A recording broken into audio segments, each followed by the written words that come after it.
Platform पे आप सभी का स्वागत है। और आज हम बहुचर्चित और विवादित विषय पे आप सबों से जुड़ रहा हूं और हमारे साथ है श्रीनाथ पुरी जी, जो सेवानिवृत्त शिक्षक हैं। उनका नूतन मार्केट डिजिटल प्लेटफॉर्म पे बहुत बहुत स्वागत है। और सर से हम चर्चा करेंगे जो कर्नाटक में हिजाब को लेकर के जो एक नया विवाद उठ खड़ा हुआ है, जो कि काफ़ी एक कहा जाए कि भयावह स्थिति धीरे धीरे पकड़ रही है। उसको लेकर के ये स्थिति आ गई है कि वहाँ पे 144 धारा कुछ क्षेत्रों में लागू करने की गई है और क्या सांप्रदायिक सौहार्द बिगड़ने की स्थिति तक आ गई है। और वो ये मामला कोर्ट में, वहाँ के हाई कोर्ट में चला गया है। और हिजाब का जो विवाद शुरू हुआ वो एक शैक्षणिक संस्था से शुरू हुआ, जहाँ पे एक कम्युनिटी की लड़कियां स्कूल ड्रेस की जगह पे हिजाब पहन के वो वर्ग में आने लगी और स्कूल प्रशासन उस चीज़ का विरोध किया और उसको क्लास से बाहर किया और उसको लेकर के वो विरोध शुरू हुआ। और उसके बाद फिर एक दूसरे वर्ग के लोग वो अपना भगवा,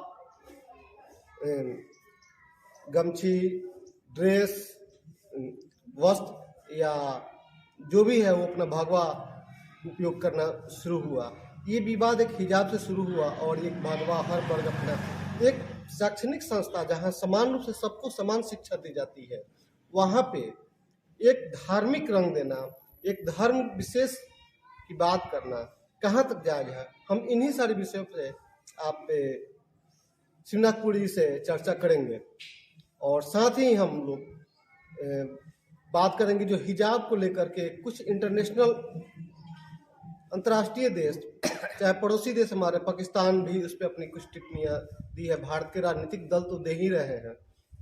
ये कहाँ तक जायज है और हमारे देश की राजनीति या देश की जो संस्कृति, सभ्यता, यहाँ की राजनीतिक स्थिति पर क्या प्रभाव पड़ेगा, क्योंकि इसके साथ साथ यहाँ 5 राज्यों के चुनाव भी हो रहे हैं, विधानसभा का चुनाव भी हो रहा है, उस पर इसका क्या प्रभाव या दुष्प्रभाव पड़ेगा, ये हम समझते हैं श्री श्रीनाथ पुरी जी से।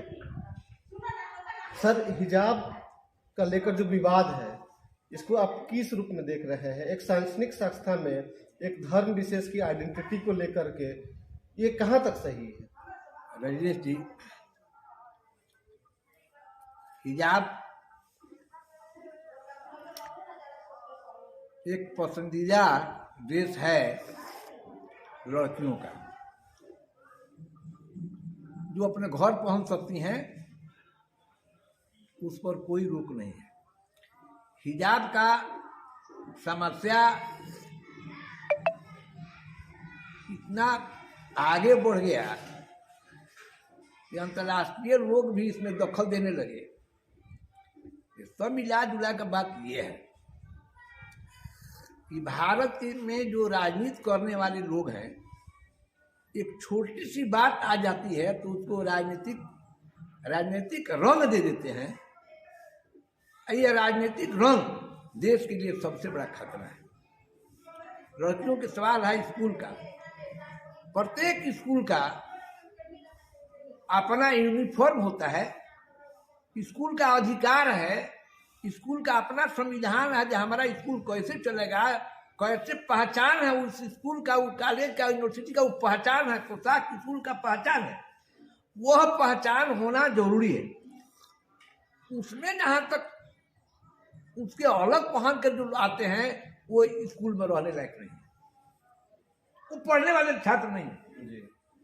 जो स्कूल के नियमावली को, स्कूल के ड्रेस को, स्कूल के अनुशासन को जो फॉलो नहीं करते हैं, सच में वो विद्यार्थी नहीं है। और इसमें जो दखल देता है वो लड़कियों के भविष्य से खिलवाड़ करता है। कोई शिक्षक संस्था है, समान रूप से सबको पढ़ाता है, ज्ञान का मंदिर है, वो गलत नहीं सिखाता है। लेकिन हमारे ये जो देश के युवा वर्ग हैं, भविष्य हैं, छात्र हैं, छात्राएं हैं, ये भी कहीं ना कहीं राजनीतिक रूप में रंगी हुई हैं। नहीं तो जिसके शिक्षक प्रशासन कहता कि नहीं मेरे कॉलेज का, मेरे स्कूल का ये यूनिफॉर्म है, छोटे बच्चों से देखिए, एक 10वीं क्लास से वो अपना पर्सनल बनाया हुआ है, वो किसी धर्म के किताब में नहीं लिख रहा, उसकी वो पहचान है। स्कूल कॉलेज का यूनिफॉर्म उस कॉलेज का अपना पहचान है। उस स्कूल का छात्र या छात्रा कहलाएंगे कब? जब वो स्कूल के ड्रेस में रहेंगे तो पहचान में फलाने कॉलेज के लड़के हैं, फलाने स्कूल के लड़के हैं, ये पहचान के लिए बनाया गया है। हर स्कूल अपना अलग देखते हैं, बहुत से स्कूल हैं हर का अपना अपना यूनिफॉर्म है, हम लोग भी पढ़े। लेकिन अब बच्चे मनमानी करते हैं कि हम स्कूल का यूनिफॉर्म नहीं करते, कहीं ना कहीं गार्जियन दोषी है, अभिभावक दोषी। सुन लीजिए, अभिभावक दोषी है, कोई स्कूल के नियम को फॉलो नहीं करता है, अपने बच्चों को डांटता नहीं है। और स्कूल का जहाँ तक उस बच्चों को जिसमें निकाला गया था शुरू 2021 में, है ना, तो कर्नाटक की बात है, निकाल दिया गया और बच्चे गए कहाँ, उसको जहाँ करना चाहिए कि नहीं ठीक है हम स्कूल के प्रशासन को, यूनिफॉर्म को हम मानेंगे, प्रिंसिपल के कहा हुआ हम मानेंगे, प्रशासन मानेंगे, उल्टे गार्जियन उसका राजनीतिक रंग देंगे। और ये है लड़के में क्या हो गया, छात्र छात्राएं सच में रंगे हुए हैं, राजनीति से रंगे हैं, तुरंत लड़के अपना भगवा ड्रेस पहन के चले आए, ये कोई जवाब नहीं है। उन्होंने वहां भी गलती है कि वो भगवा ड्रेस पहन करके क्यों आए, दोनों तरफ से गलत है, नहीं आना चाहिए। अब ये है हर चीज चला जाता है न्यायालय में, ये न्यायालय का समय जो है इसको बर्बाद करना ये राजनीतियों का दोष है। हर चीज न्यायालय में जाए, न्यायालय में और केस नहीं है, यही केस देखेंगे। अंतर्राष्ट्रीय जो समुदाय है उसको भी चाहता है कि देश अशांत रहे, हमेशा मौके के ताक में रहता है, किसी न किसी रूप में भारत को, अपने देश को लोग अशांत करते हैं, उनकी अपनी फायदा है, सबकी अपनी राजनीतिक सोच है। देश अशांत रहेगा, हमारा काम निकलेगा। अच्छा सर, एक चीज बताइए, हमारा जो पड़ोसी मुल्क पाकिस्तान है, जहाँ माइनॉरिटी को लेकर के कोई ये नहीं है, वहाँ माइनॉरिटी शुरू से ही शोषित हुआ है और उनकी शिक्षा के लिए भी कोई विशेष व्यवस्था नहीं है।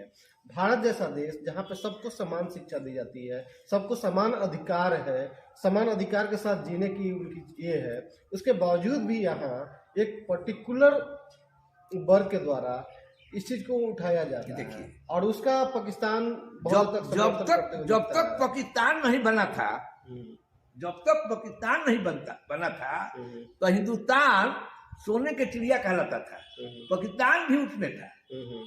पाकिस्तान भी नालंदा विश्वविद्यालय पूरे हिंदुस्तान में नालंदा विश्वविद्यालय था, जहाँ विदेशी लोग हैं, हुनसांग फाइयान कौन कौन आए हैं पढ़ने, चाइनीज हैं, शिक्षा ग्रहण करने के लिए। तो ये तो गुरु है, ये गुरु है, लेकिन इस गुरु को अशांत करना, भारत गुरु देश है, विश्व में सबसे अगर गुरु का स्थान है तो भारत है। अब इसको अशांत करना उनकी परिपाटी बन गया। पाकिस्तान कोई ऐसा देश सोच रखने वाला देश नहीं है, पाकिस्तान में नहीं पढ़ना वाला, पाकिस्तान की हिस्ट्री देखिए, कहाँ से गए, गलत सोच वाले ही पाकिस्तान में गए और पाकिस्तान में शासन करने लगे।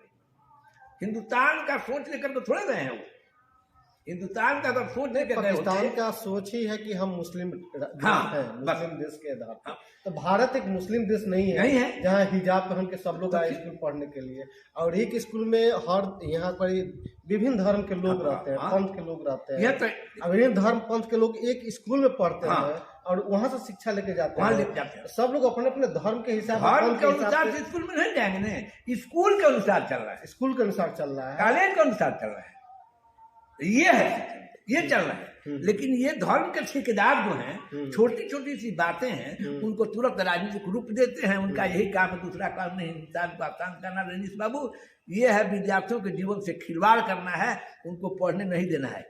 अच्छा सर, एक मध्य प्रदेश सरकार जहाँ भाजपा शासित राज्य है, वहाँ की सरकार के एक मंत्री ने बोला है कि हिजाब पर शैक्षणिक संस्थानों में हिजाब पर रोक लगा दी जाएगी, तो ये कहाँ तक उचित? देखिए, अगर कोई ऐसा संस्था है जो अपना स्कूल यूनिफॉर्म हिजाबे रखना चाहता है तो उसको नहीं रोका जा सकता है। बिल्कुल।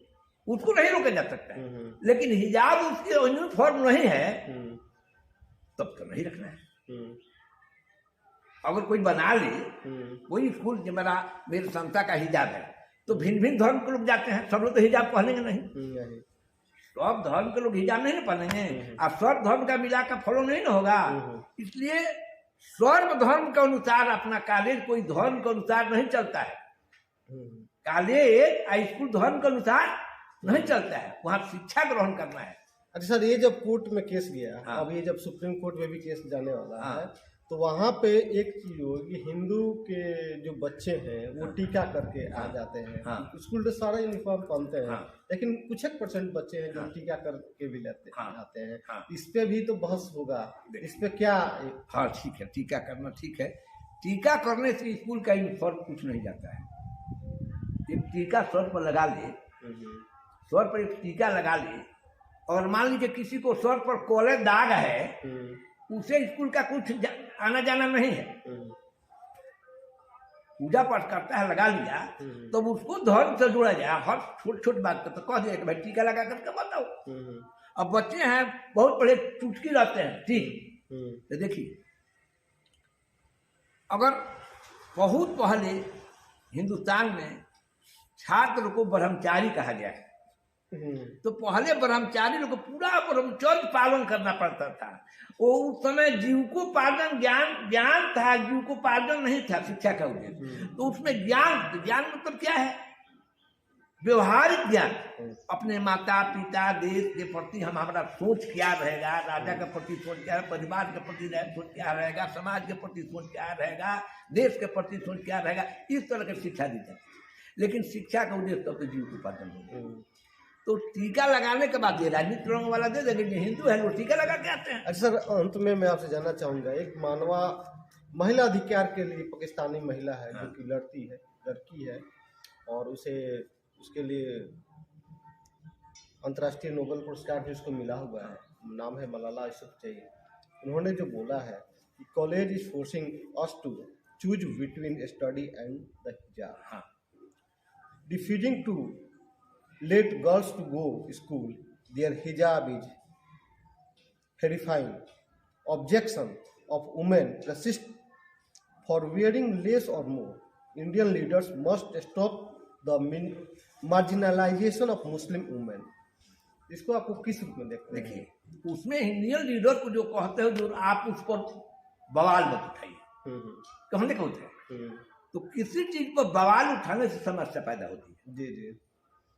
तो इनका कहना वो भी कहना है, वो भी तो ये भी कह रही है कि स्कूल कॉलेज में उसको हिजाब पहना हुआ प्रशासन रुकता है तो उसको अनुसार चलना चाहिए। वो कह रही है, वो कह रही है कि नहीं रहे कि आप मुस्लिम है हिजाब पहन के जाइए, वो नहीं कह रही है। अब वो कह रही है केवल इस पर जो बवाल मचा है, एक मुस्लिम महिला है, महिला अगर अपना हिजाब में केवल है बाल ढकना है, बाल ढकना है, एक स्कर्ट कहिए उसको, स्कर्ट कहिए, मिनी स्कार्फ कहिए, स्कार्फ, उसमें केवल उसका बाल ढका हुआ है, उससे कोई भी अंतर नहीं पड़ रहा है। बाल खुला हुआ नहीं है, ढका हुआ है, उससे कोई अंतर नहीं पड़। स्कूल प्रशासन तो ये भी कहा कि आप जो ब्लैक यूज करती हैं, जो स्कूल का यूनिफॉर्म है, जो स्कार्फ, उसके अनुसार वो ठीक है। मान लीजिए स्कर्ट का कोई रंग है, स्कार्फ का कोई रंग है, वही अपना रंग से आइए। कोई जरूरी है कि हम ब्लैक क्यों पहनेंगे? ब्लैक तो एकदम हर विरोध का है। ब्लैक क्या है? हर काला संकेत क्या चीज करता है? काला संकेत करता है विरोध का, जान लीजिए। जी जी। काला रंग जो है विरोध है। जी सर, लास्ट में एक चीज यह है कि पाकिस्तान के सूचना प्रसारण मंत्री फवाद चौधरी जो हमेशा कुछ न कुछ विवादित बातें करते रहते हैं भारत के संदर्भ में, और हमेशा विवाद में ही रहते हैं और बच्चों वाली बातें करते हैं। उन्होंने एक ट्वीट किया है, भारत में जो हो रहा है वो डरावना है, भारतीय समाज को अस्थिर नेतृत्व में तेजी से नीचे आ रहा है। अब देखिए, और लास्ट में ये भी कह रहे हैं कि हिजाब पहनना एक व्यक्तिगत पसंद है, ठीक वैसे ही जैसे किसी दूसरी ड्रेस को पहनना। एक चीज बताइए, एक शैक्षणिक संस्थान है जहाँ पे एक ड्रेस कोड है, वहाँ पे बच्चों के पसंद के हिसाब से दूसरा ड्रेस कोड कैसे पहना जाए? बच्चे वो अपने घर में रह सकते हैं, इनकी जो उनका पसंद स्कूल के लिए कह रहे हैं वो गलत है। स्कूल का अपना ड्रेस कोड है, तो उसके अनुसार वो अपना पसंद है तो अपने घर में पसंद वाले पहने, जो पहने। हाँ, प्रशासन कहाँ रोकने जा वो रही है? कहाँ रोकने जाए, अपना घर में जो पहने। कौन है? लेकिन जहां तक ड्रेस कोड की सवाल है, कोर्ट भी डिजिटल ड्रेस कोड का देगा।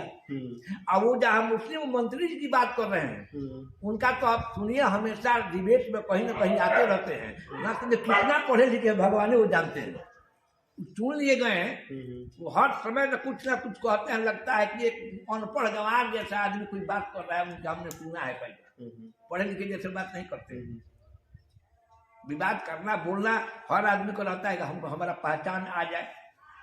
अच्छा सर, आप एक शिक्षक हैं, इस सारे विवाद को आप किस रूप में देखते हैं और इसे कैसा होना चाहिए देखिए, जो कि विवाद ये शांत हो जाए? देखिए, कुछ नहीं, सारे अभिभावक गण जिनके बच्चे स्कूल या कॉलेज में जाते हैं, उनको इस विवाद में नहीं पढ़ना चाहिए। वो अपने बच्चों को जो स्कूल का अपना कोड है, अपना इन्फॉर्म है, उसके अनुसार कॉलेज स्कूल भेजे।